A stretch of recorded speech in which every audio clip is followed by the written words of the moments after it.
Assalamualaikum warahmatullahi wabarakatuh. Waalaikumsalam warahmatullahi wabarakatuh. Bismillahirrahmanirrahim. Alhamdulillahi rabbil alamin. Wassalatu wassalamu ala ashrafil anbiya'i wal mursalin Sayyidina wa maulana Muhammadin wa ala alihi wa ashabihil mujahidin at-tahirin, amma ba'du. Saudara-saudara kaum muslimin seiman dan sekeyakinan yang berbahagia, pada suatu hari seketika sedang berkumpul dengan para sahabat, Rasulullah pernah memberikan peringatan. Beliau bersabda, yushiku an tada'a alaikumul umamu kama tada'al akalatu ala qas'atiha. Pada suatu saat nanti akan datang di tengah-tengah kamu, wahai umat Islam, di mana orang-orang lain di sekeliling kamu akan bersatu mengerubungi kamu seperti bersatunya orang-orang mengerubungi makanan di atas meja hidangan. Akan datang satu saat nanti di mana kondisimu dikepung sedemikian rupa, yang barat mau menerkam, yang timur mau menghantam, yang selatan mau menginjak-injak, yang utara pun akan menjelajah. Kondisimu seperti makanan di atas meja hidangan. Sebagian sahabat merasa heran dan terkejut, lalu mereka bertanya, amin qillati nahnu yauma izin ya Rasulullah? Apakah jumlah kami pada waktu itu sedikit ya Rasul? Kami sampai dikepung sedemikian rupa? Beliau menjawab, bal antum yauma izin katsir. Sama sekali tidak, kamu tidak sedikit pada saat itu, bahkan jumlahmu sangat banyak. Kamu adalah mayoritas. Walakinnakum ghusa'un ka ghusa'is sail. Tetapi keadaanmu saat itu persis seperti buih di lautan. Banyak tetapi centang perenang. Banyak tetapi tidak punya daya dan kekuatan. Banyak tapi dipermainkan gelombang lautan, dihempaskan ke tepian pantai tanpa punya makna dan arti. Kondisimu pada saat itu kuantitas yang tanpa kualitas, sehingga orang lain enak saja mengepung kamu. Akidahmu didangkalkan, dibanjiri dengan peradaban dan kebudayaan yang menjauhkan dari agama. Dari segi maksiat dan munkarat seluruhnya mengepung sampai kita melepaskan nilai-nilai Islam kita ini. Dan celakanya, sambung beliau, wal yanzi'anna fi qulubi aduwikumul mahabata minkum. Akan dicabut kehebatanmu di mata musuh-musuhmu, sehingga pada saat seperti itu orang lain memandangmu umat Islam enteng saja, remeh saja, tidak ada apa-apanya. Sudahlah, pokoknya umat Islam sikat saja, umat Islam enteng, umat Islam kecil, umat Islam tidak ada apa-apanya. Alangkah ironinya, alangkah menyedihkannya, memilukan dan sekaligus memalukan. Umat yang mayoritas ini dipermainkan oleh yang minoritas.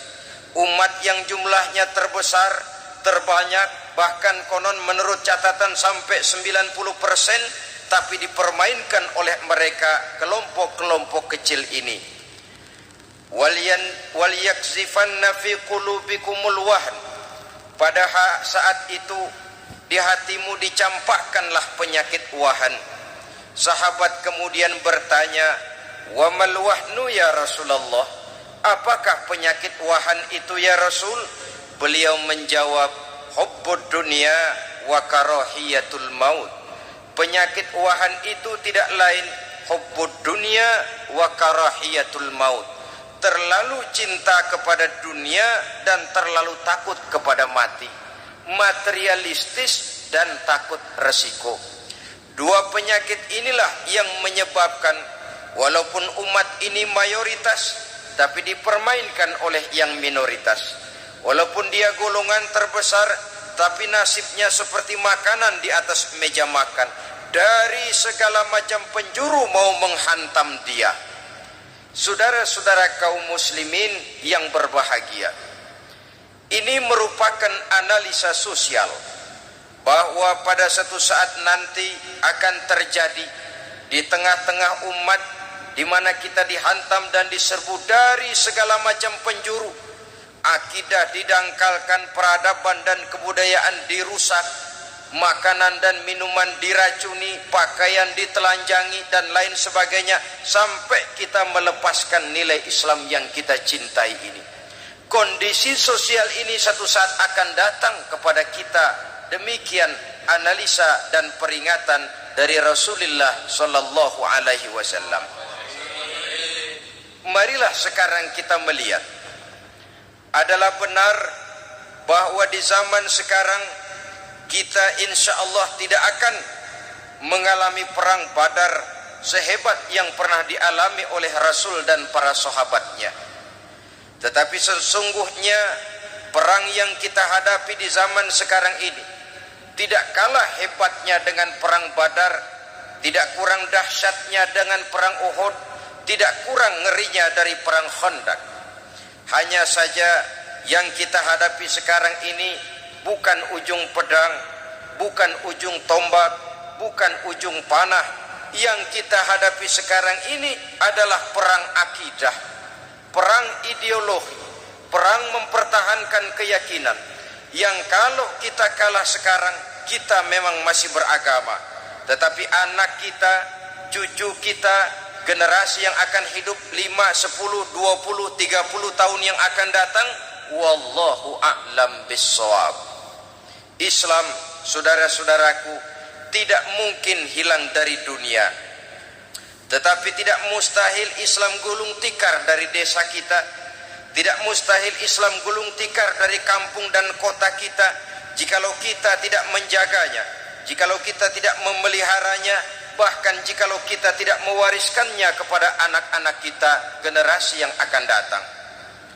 Marilah kita mengingat sejenak bagaimana Islam di Spanyol yang pernah jaya, pernah mewarnai daratan Eropa, dan yang sekarang hanya sekedar tinggal ceritanya saja.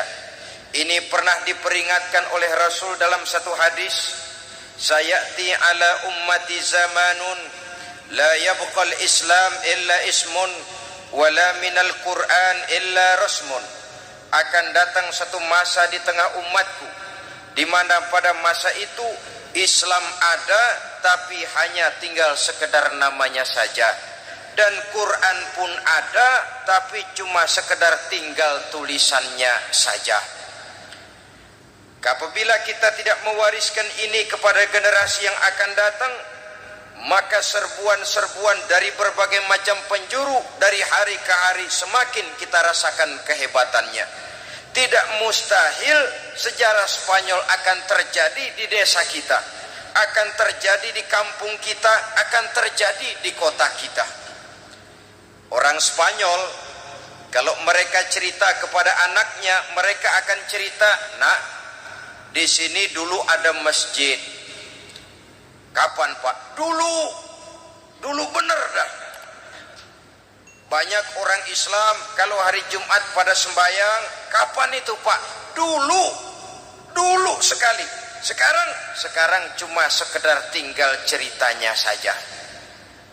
Bukankah sesuatu yang sangat tidak mustahil apabila kita tidak menjaga dan mewariskan Islam ini kepada generasi yang akan datang, maka serbuan-serbuan akan membawakan hasil yang diinginkan oleh para penyerbu itu tadi.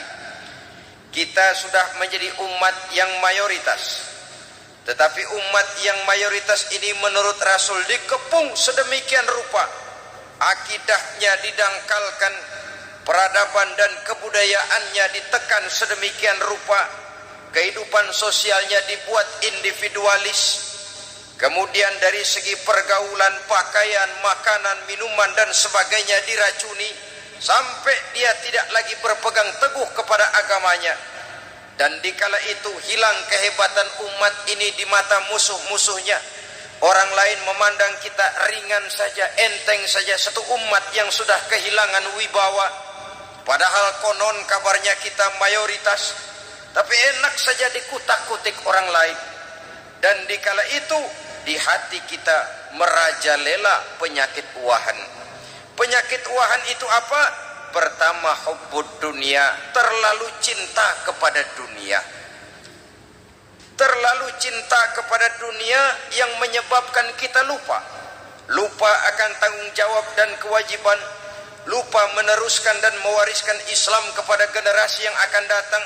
Kita berlomba hanya untuk mengejar dunia dan seluruh isinya, baik dia bernama material, baik dia bernama seksual, baik dia bernama pangkat, jabatan dan kedudukan. Berlomba-lomba kita di dalamnya sampai tercampaklah penyakit hubbud dunia di dalam hati ini. Berurat dan berakar dunia itu, sulit dan berat kita berpisah daripadanya. Akibatnya kemauan untuk berbuat demi dan atas nama agama sangat sulit terwujud di dalam kehidupan ini. Yang kedua, karahiyatul maut, terlalu takut kepada mati. Baik mati ajal, mati dalam artian yang sebenarnya, baik mati usahanya, baik mati karirnya, baik mati pangkat dan jabatannya. Sehingga dengan demikian akibatnya jatuhlah kita menjadi umat yang kehilangan wibawa di mata orang lain. Saudara-saudara kaum muslimin rahimakumullah, saya katakan tadi, perang yang kita hadapi di zaman sekarang adalah perang akidah. Perang menghadapi peradaban dan kebudayaan yang menghancurkan moral daripada anak-anak kita. Perang menghadapi banjirnya maksiat dan munkarat, yang di tengah-tengah itu, di samping berkewajiban menjaga diri dan keluarga, kita pun juga berkewajiban menjaga anak-anak kita, generasi yang akan datang, mengarahkan dan mendidik mereka sesuai dengan yang dikehendaki oleh Allah Subhanahu wa ta'ala. Oleh sebab itu, pada pertemuan kali ini yang akan saya bicarakan ialah bagaimana idealnya seorang muslim lebih dahulu memberikan pendidikan kepada anak-anaknya. Di tengah satu situasi dan kondisi di mana serbuan datang silih berganti melanda dan menghantam umat Islam, kemana anak-anak kita ini harus kita arahkan? Karena kita orang tua mempunyai tanggung jawab. Anak adalah amanah, menyia-nyiakan amanah adalah dosa, dan dosa itu merupakan satu dosa yang besar. Bahkan orang tua bisa saja masuk neraka kalau tidak bertanggung jawab tentang anak-anaknya. Satu riwayat menjelaskan ada orang soleh, ngajinya cukup, sholatnya cukup, puasanya cukup, zakatnya cukup, di mana ada majelis taklim hadir, baca Quran hobi, fitnah orang tidak pernah. Di akhirat setelah disidang dia ternyata lebih banyak kebaikannya daripada kejahatannya, maka dia pun diperintahkan dan dipersilahkan masuk ke dalam surga. Giliran anaknya disidang, biang okem nih anak. Ditanya, siapa Tuhanmu? Tidak tahu. Siapa nabimu? Tenyaho. Apa kitabmu? Ora gelem. Kamu pernah sholat? Tidak. Zakat? Tidak. Puasa? Tidak. Judi? Hobi. Zina? Tiap malam. Mabuk? Berat. Wah, brengsek kamu. Kebaikan tidak ada barang sedikit pun, sementara kesalahan dan dosa berlipat ganda. Kamu neraka. Anak ini protes. Benar, saya tidak kenal siapa Tuhan saya. Saya tidak tahu siapa nabi saya. Saya tidak tahu kitab suci dan kiblat saya. Saya tidak sholat, tidak zakat, tidak puasa. Tiap malam saya judi, saya zina, saya mabuk. Tapi saya kerjakan semua itu karena saya tidak tahu dan orang tua saya tidak pernah memberitahu saya. Dia enak-enakan hadir di majelis taklim, saya nyekek botol, didiemin saja. Dia enak-enakan baca Quran, saya zina, didiamkan saja. Saya bukan tidak mau, orang tua saya sama sekali tidak pernah mendidik saya. Dia mau benar sendiri. Maka kalau sekarang saya harus masuk ke dalam neraka, saya menuntut agar orang tua saya ikut sama-sama bergabung dengan saya ke dalam neraka. Gara-gara dia tuh saya jadi begini.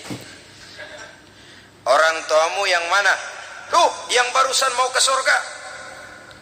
Ini orang tua yang sudah mau berangkat ke surga dipanggil. Sebentar dulu, Mas. Ini benar anak kamu? Iya, Pak. Waktu di dunia kamu tidak pernah ajarin dia ngaji? Sampai dia tidak kenal Tuhannya, tidak kenal nabinya, tidak kenal kiblat dan kitab sucinya? Iya, Pak. Dia tidak sholat, kamu diamkan saja. Dia tidak puasa, tidak zakat, kamu bersikap masa bodoh. Bahkan dia judi, dia zina, dia mabuk, kamu pun berdiam diri saja. Ya Pak. Tahukah kamu bahwa anak ini adalah amanah? Menyia-nyiakan amanah artinya khianat, dan khianat adalah dosa yang sangat besar. Kamu tidak bertanggung jawab, maka kamu, anakmu gabung ke dalam neraka. Saudara-saudara kaum muslimin rahimakumullah, itu sebabnya Allah pesan benar-benar, ya ayyuhalladzina amanu qu anfusakum wa ahlikum nara. Hai orang-orang yang beriman, jaga dirimu dan keluargamu, istri, anak, orang-orang yang menjadi tanggung jawab dan kewajiban kita, jaga dan pelihara mereka dari api neraka. Saudara-saudara kaum muslimin, lalu kalau kita orang-orang tua yang hidup di zaman sekarang ini sudah sering beristighfar, mengurut dada, melihat situasi, membaca peta keadaan, konon tantangan yang akan dihadapi oleh anak-anak kita 15, 20, 25 tahun yang akan datang jauh lebih berat dari apa yang kita hadapi sekarang ini. Maka adalah wajar jika kita sebagai orang tua yang cinta kepada agama, cinta kepada anak-anak kita, berpikir untuk mewariskan nilai-nilai yang luhur ini kepada anak-anak kita generasi yang akan datang. Bagaimana pada mulanya kita harus mendidik mereka? Mari kita telusuri apa yang dicontohkan oleh Al-Quranul Karim. Orang-orang tua bijaksana yang diceritakan dalam Al-Quran, kalau sudah berpikir tentang anak-anaknya generasi yang akan datang, pendidikan pertama yang diberikan kepada anaknya ternyata adalah persoalan akidah. Nabi Ibrahim, pertanyaan yang paling merisaukan beliau buat anak cucunya ialah, ma ta'buduna min ba'di. Saudara bisa lihat surah Al-Baqarah ayat 133. Anak-anakku, kalau pada satu saat nanti aku, ayahmu ini sudah tidak ada lagi, meninggalkan kamu semua, meninggalkan kehidupan dunia ini, ma ta'buduna min ba'di, apa yang akan kamu sembah nak kalau ayah sudah tidak ada lagi? Jikalau ayahmu sekarang masih rajin ke masjid, melakukan rukuk dan sujud, i'tikaf dan membaca Quran, kalau satu saat ayahmu meninggalkan dunia ini, masihkah engkau mau ke dalam masjid?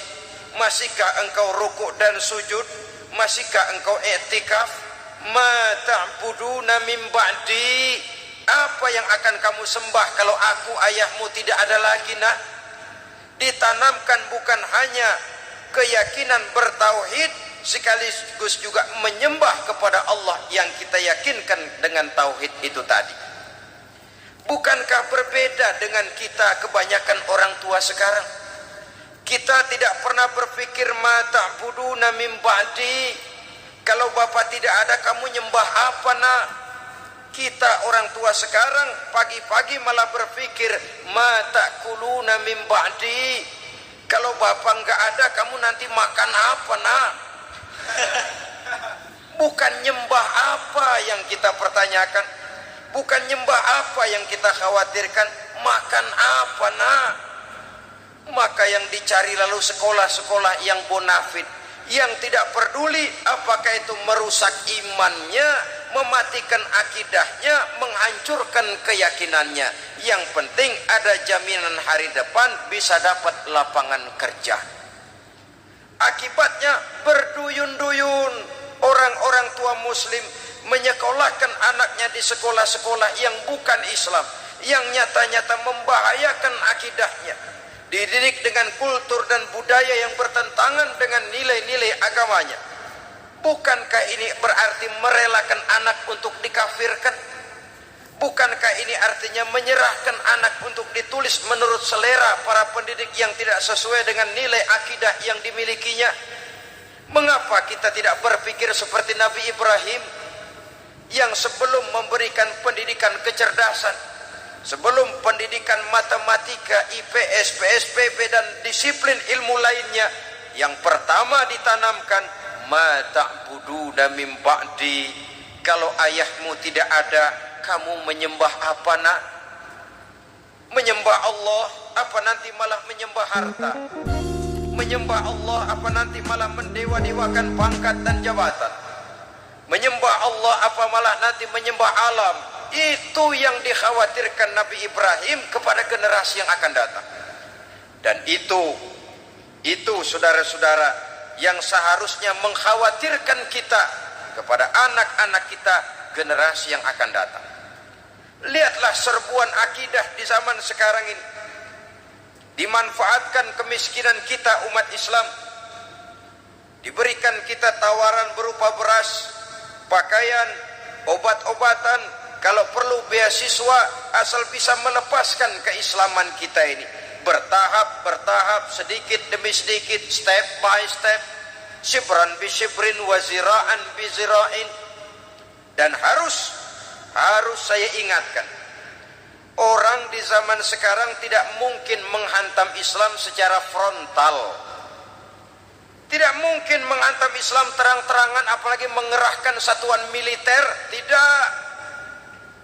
Orang berhitung bagaimanapun kondisi dan kualitasnya umat Islam, mereka masih punya satu modal penting, fanatisme agama.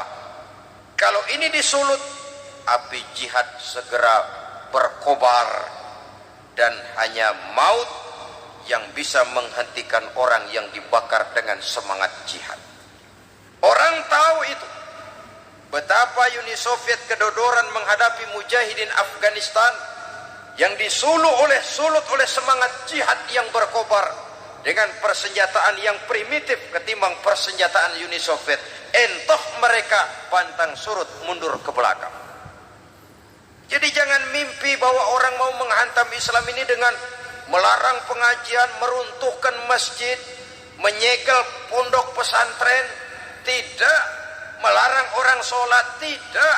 Kalau perlu masjid diperbanyak, musola diperbesar. Tapi bikin itu masjid seperti museum, besar, megah, mercusuar, tapi bikin seperti museum. Tempat orang kagum, tempat orang memuji, tapi sunyi dari nilai-nilai ibadah. Saudara-saudara kaum muslimin, untuk sampai kepada penghantaman akidah, jalan yang paling mudah dirintis sekarang ini secara bertahap dan sistematis, memisahkan umat Islam dari Islamnya.